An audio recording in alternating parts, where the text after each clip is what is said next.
Hola, espero que estén muy bien. Esta es la síntesis de la clase 12, en la cual básicamente vamos a hablar del el mito del diluvio y sus distintas, diversas posibilidades que tiene en el marco de la simbología del agua. Eh, Vamos a comenzar con una frase de Carl Jung. Recordemos que Carl Jung es el fundador de la psicología analítica, ¿no? Cosas que ya hemos estado viendo en otra oportunidad. La frase dice: el mar es el símbolo del inconsciente colectivo, porque debajo de su luciente superficie oculta profundidades insospechadas. Entonces, al hacer la estructura de la psique, Carl Jung toma justamente al mar como símbolo del inconsciente colectivo, eso que está muy profundo dentro de la estructura y que de alguna manera aflora a través de los mitos. Cuando hablamos del inconsciente colectivo estamos hablando de sociedades, ¿no? También está la versión personal, pero básicamente tiene que ver con los mitos que las distintas sociedades construyen y difunden. Entonces, ese mar como algo que está permanentemente presente, pero no manifestado muchas veces en cuanto a su poderío, su potencial, y que en algún momento puede llegar a aflorar en el caso de los mitos a través de las imágenes arquetípicas, ¿no? Esas cuestiones que tienen que ver justamente con lo muy profundo de la psique y que afloran a nivel de la conciencia. Entonces, el mar, el océano, como esa masa de agua inconmensurable que no se puede dominar, que únicamente las divinidades podrían haber dominado en algún momento, pero no del todo inclusive. Los mitos nunca hablan de la muerte de alguna manera del mar, sino que el mar siempre, siempre acecha. Es el elemento también que es origen de todas las cosas, porque estos dioses demiurgos, los dioses constructores del universo, utilizan al mar, al océano, a ese animal que es el mar para los mitos, como materia prima para construir el mundo, para crear el cosmos. Entonces, ese estado previo al cosmos, a la situación de orden creada por los dioses, es lo que se llama caos.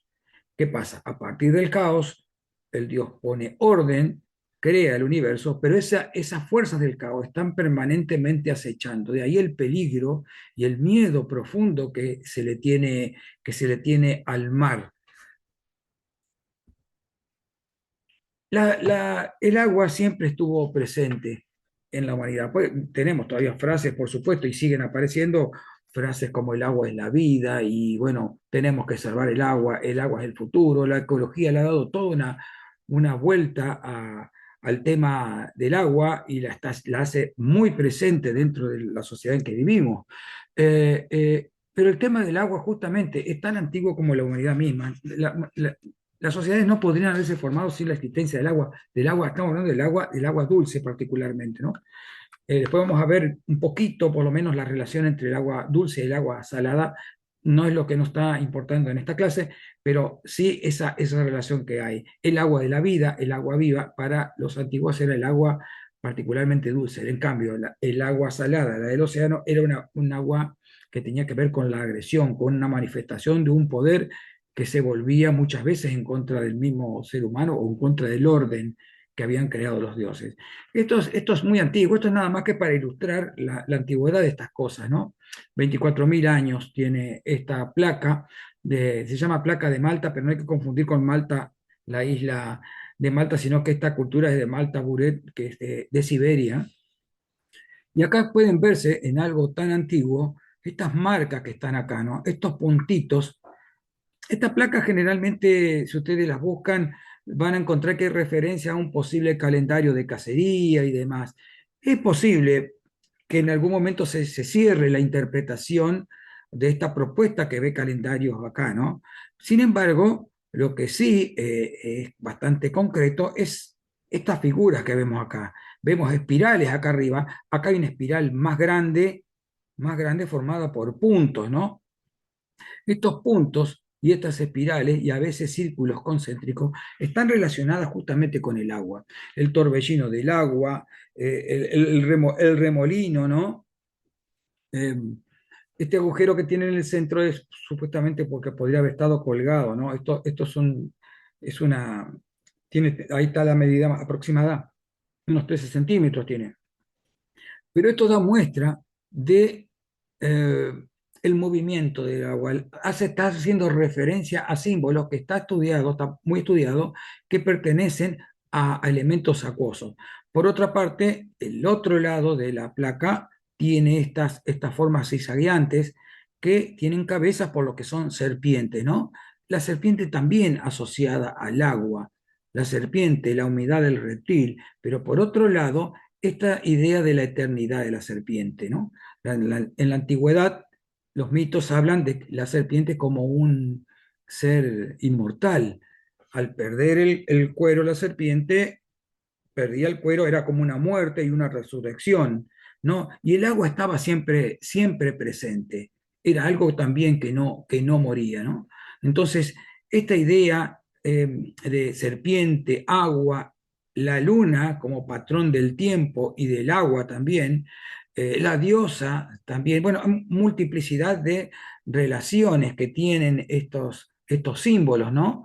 Justamente hablamos repetidas veces de la polisemia de los símbolos y cómo disparan los símbolos multiplicidad de significados. Y estos significados, justamente, sería como incorrecto o solamente podríamos verlo de manera individual desde una experiencia profana, como dice Elíade, ¿no?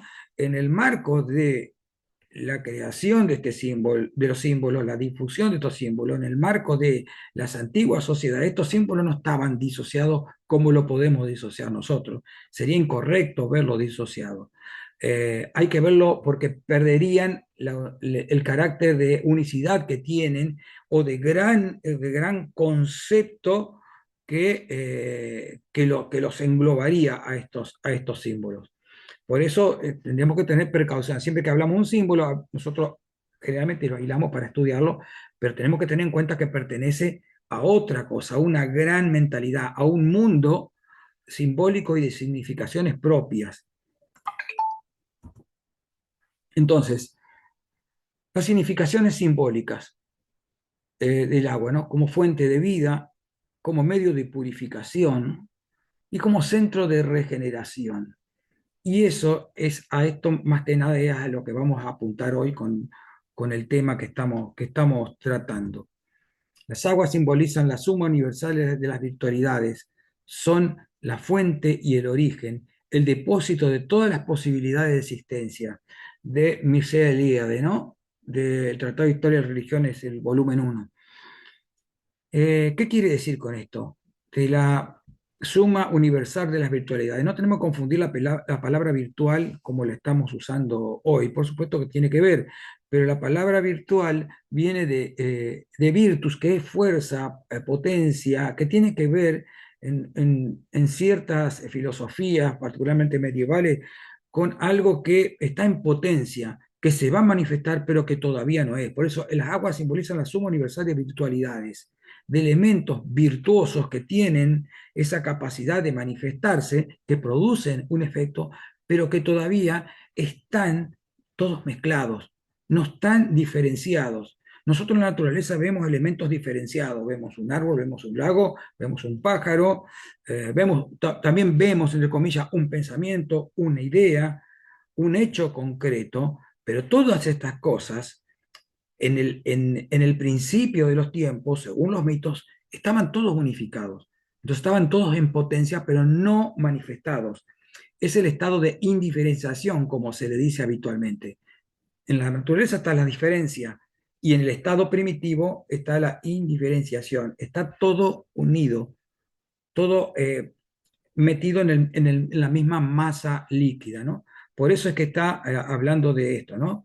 Fuente y origen, depósito de todas las posibilidades de existencia, que se van a volver a la existencia por acción de alguna divinidad particular. Entonces, una forma rápida para ilustrar esto lo hemos visto repetidas veces, pero viene al caso. Esta imagen está mostrando al dios solar Ra en su forma de Jepri, el escarabajo, otro personaje inmortal para los antiguos egipcios, en la barca solar que cruza por el cielo durante el día, ¿no? Recordemos que la barca solar durante la noche pasa por el inframundo con una serie de problemas que tiene que sortear y al amanecer amanece como Jepri, el escarabajo. Este personaje que está acá abajo es el que nos está importando, este Nun, ¿no? Porque Nun es el dios del océano primordial.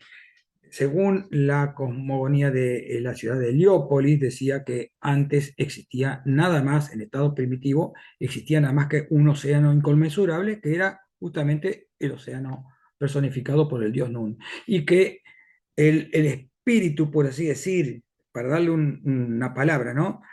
El espíritu del dios Ra estaba disuelto en el Nun. Y en un momento, por una decisión propia, se manifiesta a lo que nosotros llamamos a la vida, a la realidad, y a partir de ahí empieza a crear los dioses y todo el universo, ¿no? Entonces, Nun, como ese océano que siempre existió y que va a dar origen a todas las cosas, no como elemento creador, sino más bien como material de la creación.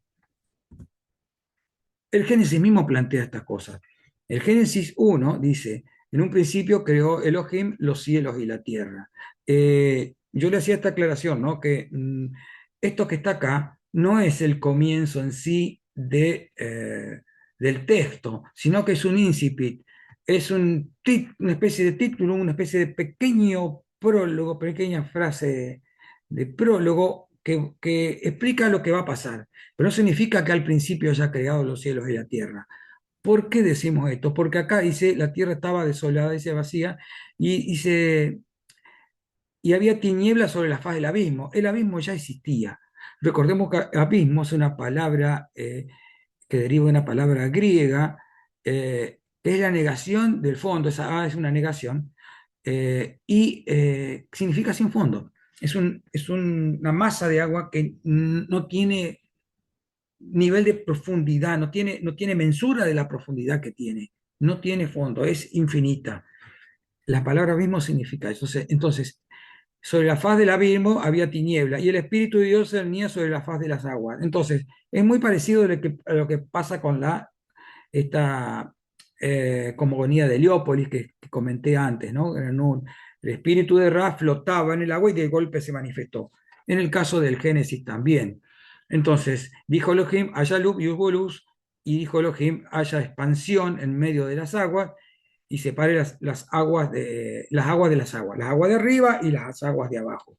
Tenemos que considerar que el Génesis es un texto bastante tardío, se supone más o menos que es del siglo III antes de Cristo, algo tardío, pues ya existían varios libros, muchos libros de la Biblia, hay otros más nuevos, pero no es de los más nuevos, pero es un libro que no pertenece a los libros más antiguos, todo lo contrario. Entonces, eh, Tiamat es la representación de las aguas primitivas en la cosmogonía de Babilonia. Es un texto que lo hemos visto repetidas veces, el Enuma Elish, que da cuenta justamente de cuando el dios Tiamat crea el mundo. Y lo crea con los restos de lo que se llama la madre abismo o Tiamat, que está representado por un elemento, por un ser serpentino, por una especie de dragón. Y en origen, el Numaelis dice que las aguas dulces y las aguas saladas estaban mezcladas en un universo acuoso. Y ahí adentro, el agua dulce, como con el nombre de Apsu, que es consorte de Tiamat, la madre abismo, se mezclan y de esa mezcla empiezan a nacer los dioses. ¿Qué pasa? En un momento, bueno, hay toda una rebelión, los dioses empiezan a hacer mucho ruido, esto de los ruidos está presente en la mitología mesopotámica. Eh, bueno, la cosa es que hay que matar a esa madre Y el que se entroniza como el héroe va a ser el dios patrono de Babilonia, Marduk, que mata a esta especie de dragón, ¿no? Que simboliza el océano cósmico.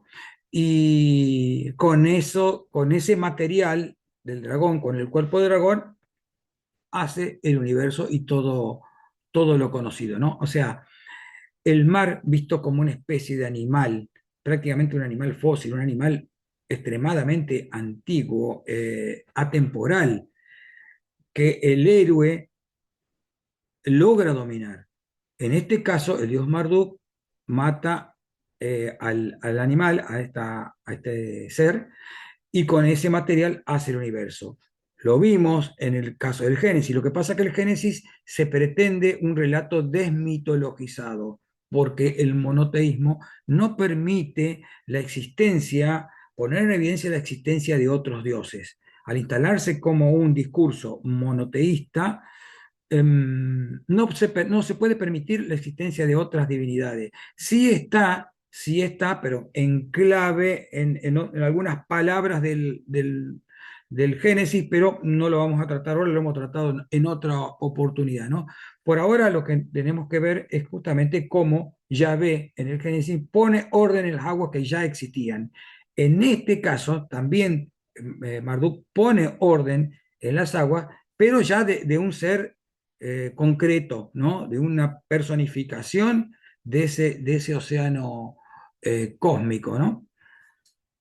Sin embargo, la Biblia, si bien se pretende un relato desmitologizado, tiene residuos eh, de la vieja mitología en la que creían los hebreos, anterior al monoteísmo, que ha quedado en la Biblia. Y hay varios lugares en donde, en algunos salmos y particularmente en este de Isaías, lo describe bien, en donde se lo ve a Yahvé como si fuera un héroe mitológico que combate contra una serpiente marina, ¿no? Y este es un grabado de Gustave Doré, en donde lo muestra claramente, ¿no? Dice, en Isaías 27, dice, aquel día castigaré a Yahvé con su espada dura, grande, fuerte, a Leviatán, serpiente huidiza, a Leviatán, serpiente tortuosa, y matará al dragón que hay en el mar. Lo dice explícitamente, el mar es un dragón, es un animal al que hay que dominar para poder emprender la tarea de la construcción, la creación del universo.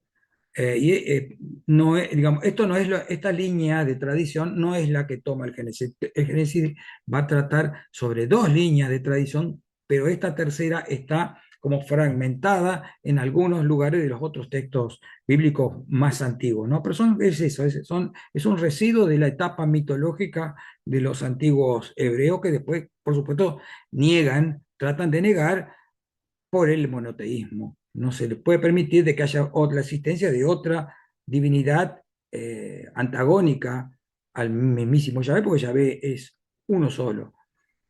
Entonces el monoteísmo no permite esas cosas, sin embargo están.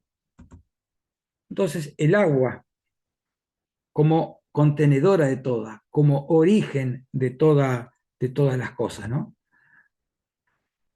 Pasamos ya al tema del diluvio, ¿no? Concretamente. Diluvio, nosotros tenemos como esta inundación masiva, ¿no? Producto de lluvias y de desbordes de ríos, de manantiales y demás, ¿no?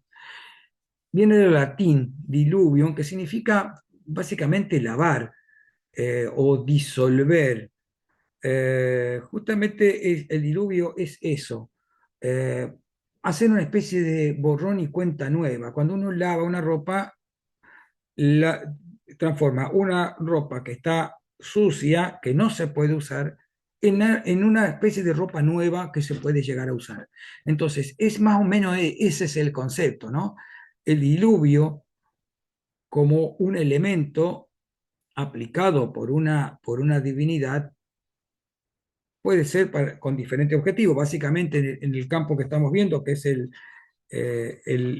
diluvio de la famosa arca de Noé, tiene que ver con un castigo moral, ¿no es cierto? Un castigo por una falta moral.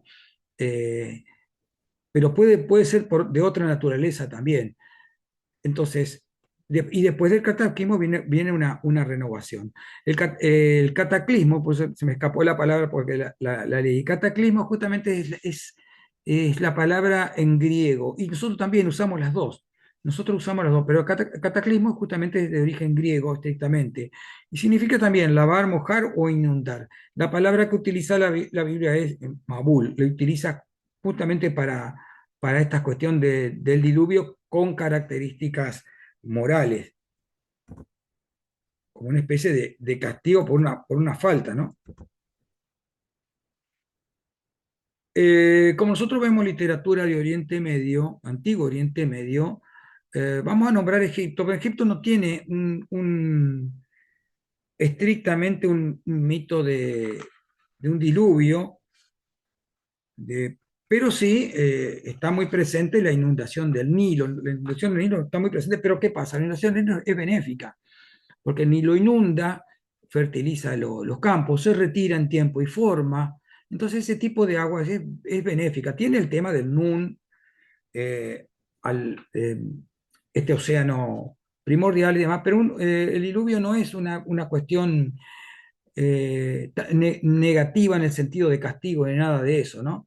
Sí tiene la destrucción de la humanidad en este libro de la vaca celeste que habla justamente una de las partes habla de la destrucción de la humanidad como catástrofe, catástrofe aplicada a las personas, ¿no? Bueno, es un libro del Reino Nuevo, pero en realidad eh, es más antiguo. Lo que pasa es que aparece de manera fragmentaria en los textos de las pirámides, que son más o menos del siglo 24 antes de Cristo, más o menos los textos de las pirámides son de ahí. Eh, a ver si no lo tengo apuntado por ahí, tal vez en el que sigue. Entonces, yo lo voy a narrar muy cortito para que vean algunas cuestiones, nada más, pero este texto aparece en tiempos de la ciudad de Amarna, en tiempos de Akenatón, aquel rey que decidió hacer su propia ciudad con su propio culto al dios Atón. Se dice que fue el primer monoteísta, en realidad no era un monoteísmo extremo como sí lo va a ser después el monoteísmo judío, pero sí se intentó sacar de encima el politeísmo y particularmente, más que el politeísmo, el mandato, el dominio, el poder del clero de la ciudad de Karnak, donde está el gran templo egipcio, ¿no? De la época. Entonces eso fue visto como una especie de revolución en contra del clero de Karnak. Entonces este texto aparece, se recupera de la antigüedad y aparece más explícitamente en este tiempo. Habla de la, la vejez del dios Ra y la gente que se queja justamente de la inoperancia de este dios supremo, que es el dios Sol, consulta a la asamblea de dioses y que le recomiendan eliminar a los seres humanos como sofocando, la idea de sofocar esa rebelión que tiene desde los seres humanos. Entonces él convoca a su ojo, envía a su ojo. El ojo de Ra no hay que confundirlo con el ojo de Horus, ¿eh? Es el otro ojo. Eh, y envía a la diosa Hathor, que es la que vimos en la imagen anterior, pero como Hathor es una diosa madre, una diosa pacífica, tiene una versión, la misma diosa, que es la diosa Sekhmet, que es la diosa leona. También la diosa Bastet, pero la diosa Sekhmet es la agresiva, la violenta, esa versión. Los dioses egipcios son así, hay sincretismo y hay cuestiones que tienen que ver con que van cambiando, van acopiando nombres, porque van acopiando virtudes y poderes de otros dioses y demás. Es muy complejo todo, pero bueno, en este caso es la diosa Hathor en su versión violenta, que es la diosa Sekhmet. ¿Qué pasa? Ra larga a Sekhmet y Sekhmet se empieza a atacar a las personas y a comérselo. Eh, Llega un momento que es un baño de sangre tremendo y Ra se conmueve, se arrepiente y decide perdonar a la humanidad. Pero Sekhmet está sedienta de sangre y sigue avanzando, ¿no? Entonces, para parar esto, lo que propone es que los sobrevivientes que andan todavía, que se han escapado, las personas que se han escapado, eh, preparen cerveza, miles y miles de litros de cerveza, y con un pigmento rojizo la tiran sobre la inundación del Nilo y la diosa se confunde, se cree que es sangre y toma eso y queda como dormida, tranquilizada, ¿no? Se dice que esto es un mito teológico porque explica el origen de la fiesta de Hathor, en el cual se embriagaban todos y la pasaban así, ¿no? Con la cerveza. Pero de todas maneras lo que está marcando es la idea de una catástrofe divina que propicia una divinidad para sofocar una rebelión, que es lo que pasaba en la época de Akenatón, en el cual él se estaba oponiendo al templo, al clero de Karnak. Entonces, traer un antiguo mito y plantarlo como una cuestión política. Tiene que ver con eso. Y el mito del diluvio también tiene que ver con eso, como vamos a ver un poco más adelante. Esta imagen que está acá es de una de las capillas de una de las cuatro capillas donde estaban los féretros de los sarcófagos de Tutankamón, ¿no? Justamente porque Tutankamón es el último heredero de la línea de Amarna de Akenatón. Tutankamón antes se llamaba, cuando se le puso el nombre era Tutanatón, y después se le cambió el nombre cuando subió el clero de Amón, muerto Akenatón, se restablece el sistema y aparece justamente, reaparece este mito la vaca celeste, ¿no? Eh, entonces, nada más que para recordar esto, lo vamos a ver rápidamente, muchos lo conocen la historia del diluvio, ¿no? Que se decide eliminar la humanidad por el famoso capítulo 6 del Génesis, donde habla que los hijos de Dios se vincularon con las hijas de los hombres y crearon esta raza de Nefilim, que se traduce habitualmente como gigantes, ¿no? Eso lo hemos visto también en otra oportunidad y hemos hecho las aclaraciones al respecto. De todas maneras, cae ese castigo y le ordena que cree el arca, ¿no? Dice que la tiene que calafatear con betún para las grietas de las uniones de la madera para que no le entre el agua. Son cuestiones netamente prácticas de cómo hacer el arca, ¿no? Dice, le ordena que entre la pareja de ellos con los hijos, la familia de Noé, y que meta un macho y una hembra de cada especie.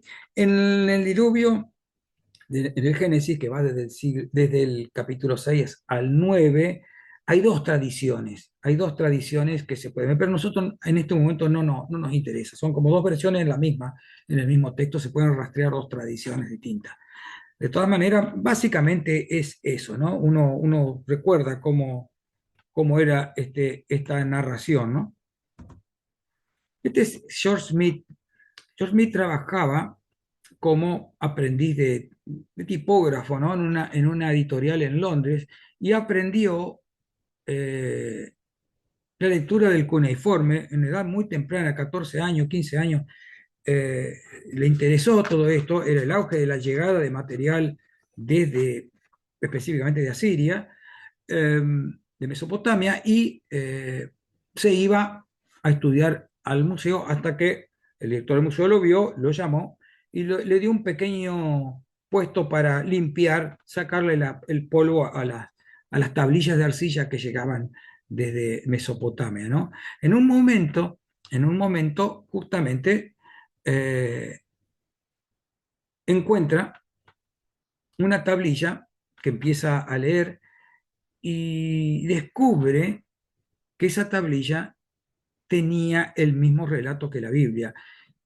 Fue toda una revolución porque en ese momento la Biblia únicamente se autolegitimaba, digamos, no había no había cómo comparar los textos bíblicos, las cosas que tenía la Biblia, tanto las partes mitológicas de leyendas o de cuestiones pedagógicas con las partes de historia, no había cómo cotejarla. El tema está que justamente estas tablillas eran muchísimo más antiguas que los textos bíblicos.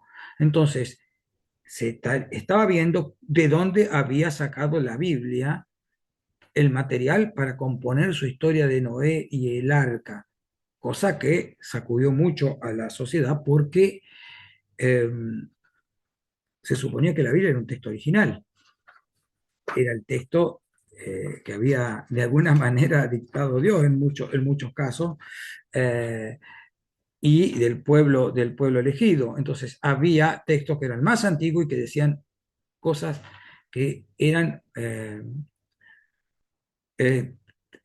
impactantemente similares, sino casi textualmente, y en algunos aspectos textualmente hay párrafos que son tal cual, ¿no? De historias que había en la Biblia, ¿no? Se trataba de la tablilla 11 de la epopeya de Gilgamesh. Eso después se fue ensamblando y se fue viendo ese tipo de cosas, ¿no? Que cuenta justamente esta historia. Gilgamesh va a buscar la inmortalidad, le dicen que el único ser inmortal es Utanapistín, que queda en el fin del mundo, viaja a la entrevista, y ese ser inmortal, que Utanapistín eh, es el Noé babilónico, le cuenta la historia del diluvio, que ahora vamos a tratar de arrimar un poquito. Entonces, bueno, esto es de la versión estándar, ¿no? De Sinleki Unini, que era un escriba, exorcista, eh, miembro también de funcionario. eh, y esta es la fecha, pero remiten a textos anteriores. Inclusive este hombre lo que hizo fue unir historias inconexas que había de Gilgamesh, mucho más antiguas, de origen sumerio, y otras ideas que tenían que ver con el diluvio y armó como una especie de epopeya. Entonces dice, el que vio el abismo, así lo presenta a Gilgamesh, ¿no? Dice, pero está hablando acá de Utanapistín, de el Noé babilónico, hombre de Surupac, hijo de Ubartutú, demuele esta casa, construye una nave, renuncia a las posesiones, busca la vida, desiste de bienes mundanales y mantén el alma viva. A bordo de la nave lleva la simiente de todas las cosas vivas. El barco lo construirá con dimensiones, bueno, esto es muy parecido a la Biblia porque justamente en la Biblia se le indica a Noé qué medidas tiene que tener el arca y acá también. Dice, y acá está hablando Utanapistín en primera persona, lo provee de 6 puentes, dividiéndolo en 6 partes. Es muy parecido todo esto. Eh, y justamente la cantidad de betún que tiene que poner de asfalto para calafatear el barco, ¿no? El séptimo día, dice, después de que empieza el diluvio, que mete la pareja de animales, igual, exactamente igual que Noé. Dice, estuvo completo, dice, cuando tenía, cargué en él cuánta plata tenía, dice, y cuántos seres vivos cargué en él. Toda mi familia y parentelos hice subir al barco y hizo subir también artesanos para que pudieran eh, trabajar luego que acabara el diluvio, ¿no? La Biblia. Acordóse Dios de Noé, de todos los animales, e hizo pasar un viento sobre la tierra, las aguas decrecieron, ya cuando pasa todo y decrecen las aguas, acá hay un grabado de Gustavo Doré cuando ilustró la Biblia también, dice, se cerraron las fuentes del abismo, que se habían abierto las fuentes del abismo para que inundara todo, ahí aparece la palabra esto, ¿no? Como estas ideas de alguna manera que habíamos planteado al principio, las aguas de arriba y las aguas de abajo. Dice que se detuvo en los montes de Ararat, no en el monte Ararat, eso es una construcción posterior. Eran los montes de la región de Ararat, no existía el monte Ararat. Ese monte se le dio un nombre por el relato bíblico, porque se decía que ahí. Entonces, buscar el arca en el monte Ararat es una cosa que no tiene mucho sentido. Dice, abrió Noé la ventana que había hecho en el arca y soltó un cuervo, dice, el cual estuvo saliendo, retornando hasta que se secaron las aguas sobre la tierra. Esto dice la Biblia, la historia del cuervo y la paloma, seguramente la tienen presente, ¿no? Pero soltó 3 veces, soltó la paloma. Soltó la paloma, a ver si el agua había menguado, dice, si la paloma no halló donde posar el pie, tornó a él al arca. Pero otro día volvió a soltar la paloma, hasta que la paloma, dice, trajo en el pico un ramo de olivo, y ahí se dio cuenta de que las aguas habían bajado y que los árboles ya estaban dando sus hojas y demás. Aún esperó otros 7 días, soltó la paloma y no volvió. Cuando la paloma no vuelve, es cuando de alguna manera significa que la paloma encontró el lugar. Entonces bajan y ofrece un holocausto que es un sacrificio. Y después dijo, ya ve esta famosa frase de que nunca iba a hacer eso con la humanidad. Lo siguió haciendo, pero bueno, por ahí lo prometió. Después no cumplió, pero prometió, ¿no? Dio otras catástrofes y otros elementos más, ¿no? Plagas y demás. Siempre, siempre hubo. Eh, bueno, a ver. Entonces, la tablilla 11. Volvemos a la tablilla 11 para comparar los textos, ¿no? Los dioses humildemente están sentados y lloran con los labios apretados, uno y todos. 6 días, 6 noches, sopla el viento del diluvio. El diluvio cesó, yo lo fui cortando para que quede aparte que podemos comparar. Contemplé el tiempo, la calma se había establecido y toda la humanidad había vuelto a la arcilla. El paisaje era llano como el tejado chato. Abrí una escotilla y la luz hirió mi rostro. Es muy parecido a lo que pasó con Noé. En el monte Nisir el barco se detuvo. Y esto es muy elocuente, ¿no? La imagen de este sello cilíndrico, ¿no? La marca del sello cilíndrico, que es aproximadamente del año 3300, ¿no?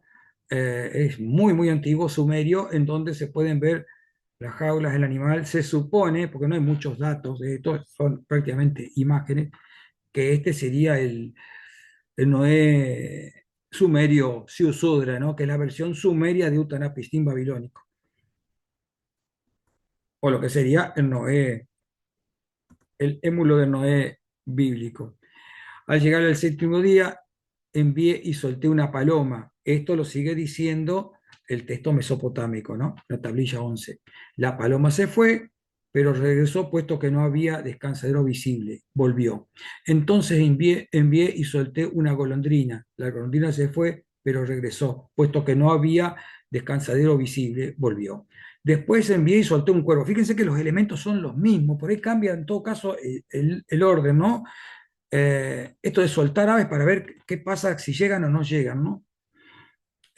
Puesto que dice, solté un cuervo y el cuervo se fue y viendo que las aguas habían disminuido, come, se cierne y grana y no regresa. Entonces dejé salir a todos los cuatro vientos y ofrecí un sacrificio. Lo que pasa con la paloma, el último animal que larga Noé, acá pasa con el cuervo. Es el cuervo el que se queda y que da garantía de que si no volvió es porque encontró lugar seco. Y fíjense lo que hace. Cuando sale, hace un sacrificio. Noé hacía un holocausto, que es un sacrificio, el holocausto, es lo mismo. Y virtió una libación encima del monte, agradece.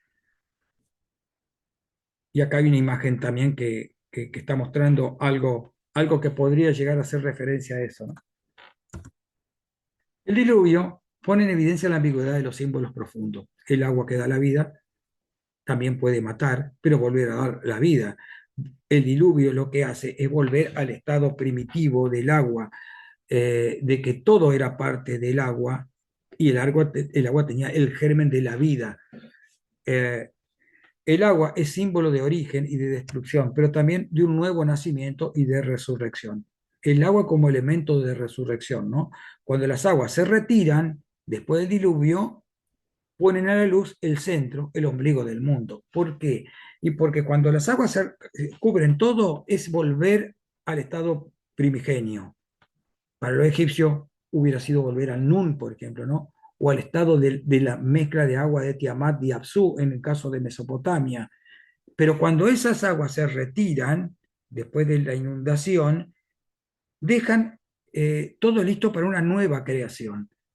Y esa nueva creación es el centro del universo, el ombligo del mundo, ¿no? El axis mundi, el eje del mundo, donde va a estar el árbol cósmico. y demás. Entonces, el diluvio como elemento generador también, ¿no? Esta es una imagen de Tizot del exilio a Babilonia. Recordemos que Nabucodonosor II, bueno, destruye el templo después de un proceso, ¿no? Y la parte más importante de la sociedad judía, más importante políticamente, se va en el exilio a Babilonia. Es ahí donde surge el texto del diluvio, y muchos textos de la Biblia que se supone más antiguos, en realidad son de esta época.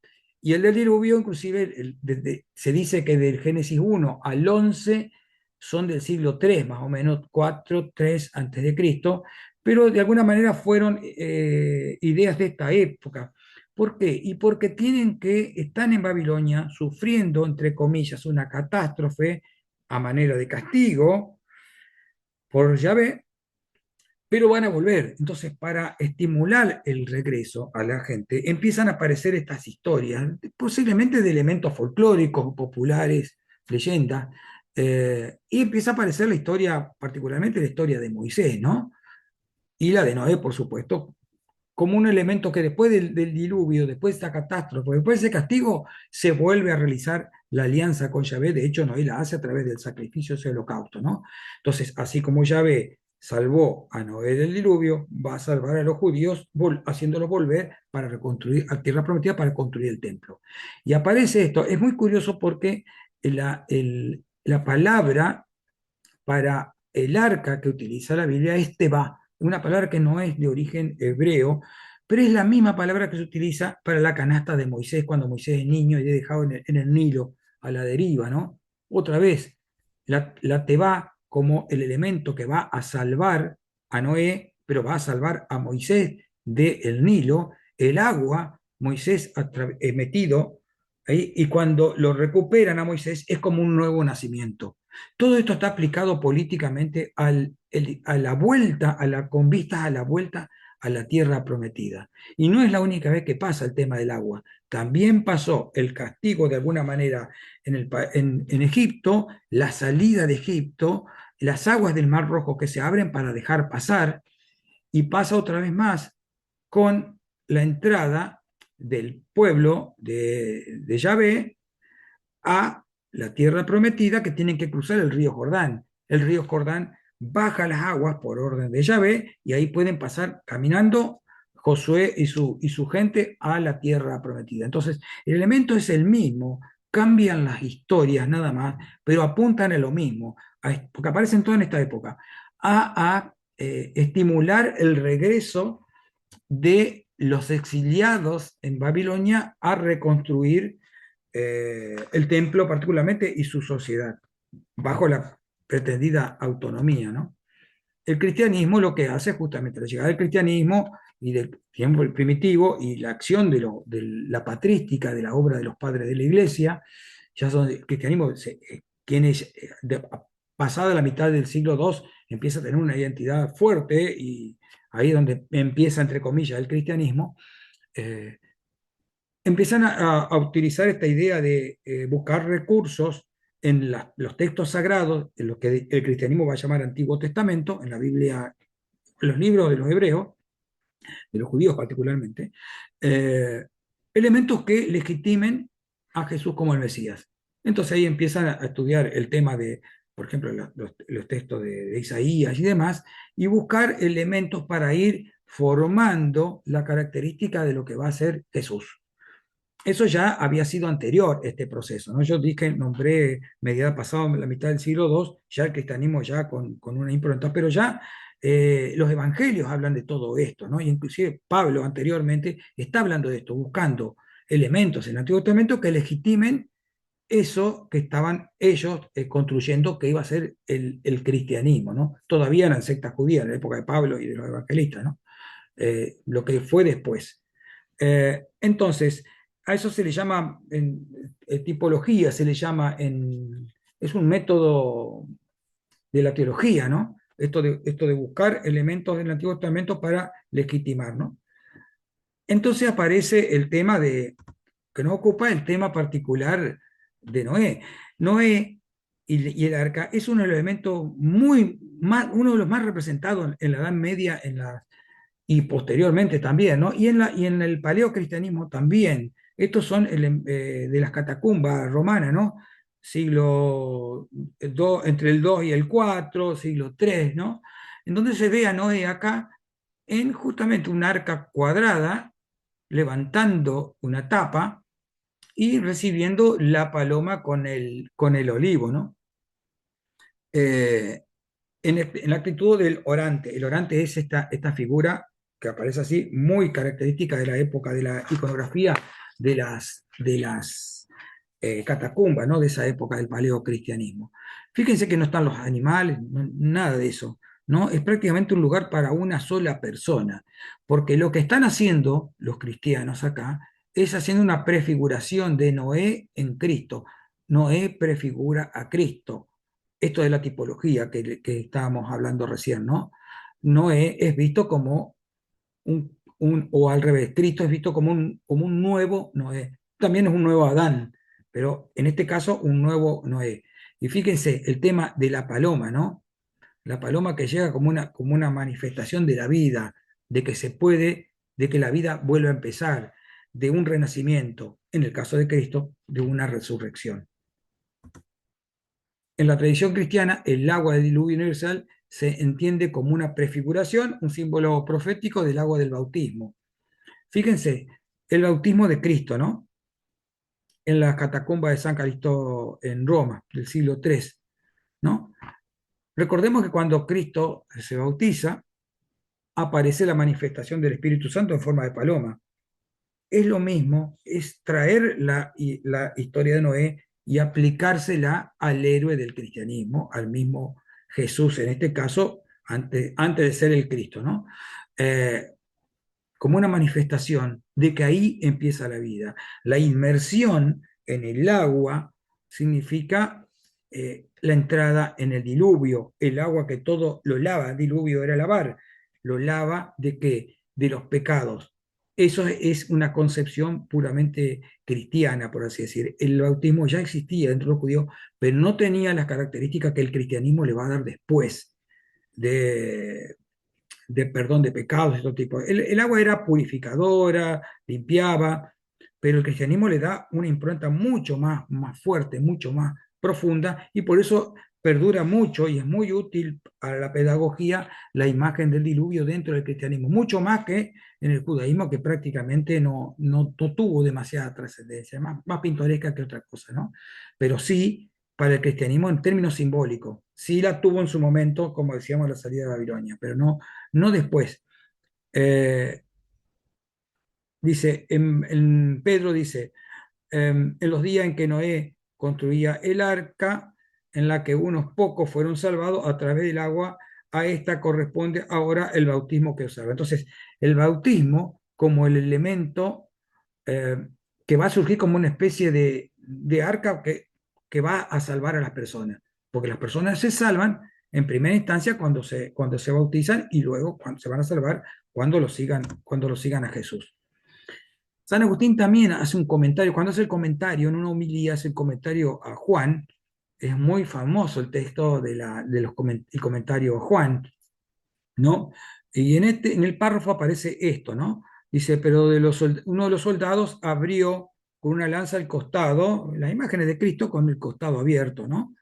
Eh, Solamente el Evangelio de Juan cuenta esta escena. Los otros evangelistas, los evangelios sinópticos, no la tratan, es prácticamente entre comillas, un invento de Juan, pero es tan efectivo que todas las imágenes de Jesús en la cruz tienen el tajo en el costado, ¿no? ¿Por qué es tan significativo? Justamente porque tiene relación con el tema del diluvio, dice. En el instante salió sangre y agua, abrió para que la puerta de la vida se abriera allí donde ha manado los sacramentos de la iglesia. Esto lo que pronunciaba la puerta que Noé mandó hacer al costado del arca, para que por ella entrasen los animales que no iban a perecer en el diluvio, los cuales prefiguraban a la iglesia. Ya mismo San Agustín está diciendo que el arca y particularmente el costado del arca donde está la puerta prefiguraba a la iglesia y que la herida del costado, que cita Juan, de la que sale sangre y agua, prefiguran justamente el lugar por donde hay que entrar para salvarse. A través de esa sangre y de esa agua, los cristianos se van a salvar como si fuera un gran arca y una catástrofe, la muerte de Jesús, que significa muerte, pero significa vida. En el caso del mismo Jesús, resurrección, ¿no? O resurrección de los seguidores en la otra vida. ¿Por qué el tema del agua, sangre y agua? Porque está hablando del agua en términos del bautismo y la sangre en términos de la Eucaristía. Entonces, son los dos elementos fundamentales para el cristiano, ¿no? En la iniciación, la muerte y resurrección en el bautismo, una nueva vida limpia, lavada por el diluvio, entre comillas, del bautismo, y después la sangre que da la vida.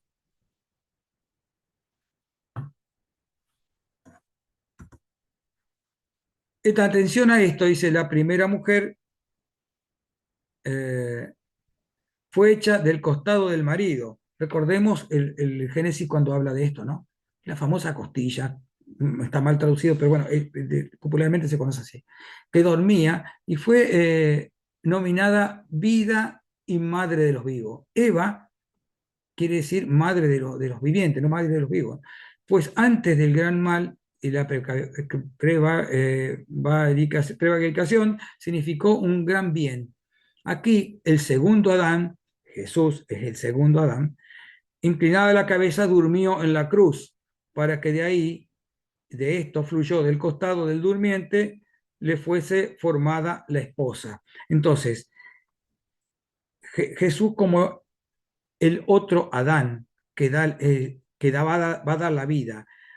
Adán se durmió, Dios sacó a Eva del costado, Jesús se durmió, digamos, en la cruz y del costado salió la esposa, como si fuera Adán, ¿no?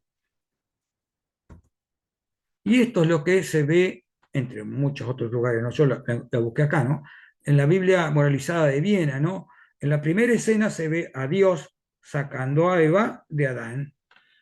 Y en esta se ve a Dios sacando del costado de Jesús a la iglesia representada acá, ¿no es cierto? Entonces, la iglesia como elemento que va a llegar a salvar, como elemento que va a dar la vida a través de el seguimiento al mismo Jesús. Y vamos a terminar con una frase también de Carl Jung, ¿no? Esto es del libro rojo. Los dioses son inevitables. Cuanto más te escapas de Dios, más seguro es que caigas en su mano. Cuando está hablando de Dios y de dioses, se está refiriendo justamente a esto que subyace a la conciencia, lo inconsciente colectivo, o en todo caso, la sombra, el arquetipo de la sombra de Jung. Las sombras son esos elementos, en lo personal, esos elementos reprimidos que el nivel consciente intenta ocultar. Pero ¿qué pasa? Cuando no se tiene la agilidad suficiente, cuando hay una rigidez en el ego, ese tipo de elementos inconscientes terminan como explotando, apareciendo en el nivel consciente, haciendo una especie de destrucción o apuntando a la destrucción, ¿no? Justamente lo que propone Jung dentro de la psicología analítica es convivir con eso que llama el arquetipo de la sombra, incorporarlo y tratar de negociar. No se puede destruir ese tipo de cosas, ¿no? Estas cuestiones reprimidas. En el términos de lo inconsciente colectivo, también tiene elementos similares, ¿no? Esta especie de sombra serían también elementos violentos de la sociedad, qué sé yo, los términos de, de, de tratar socialmente mal a las personas, o determinados sociales que quedan fuera del sistema, racismo, bueno, violencia de todo tipo, con las cuales hay que tratar de alguna manera de convivir, pero de solucionarlo, ¿no? Eso podría llegar a ser inevitable, habría que ver. De todas maneras, lo que sí es como que subyacen a lo que es consciente. Entonces no se pueden ocultar esas cosas. No es sano ocultarlo a nivel personal y tampoco es sano ocultar esas cosas a nivel social. Bueno, de todas maneras, estamos ya en el final, se hizo un poco largo todo. Espero que sigan muy bien, y nos vemos la próxima clase.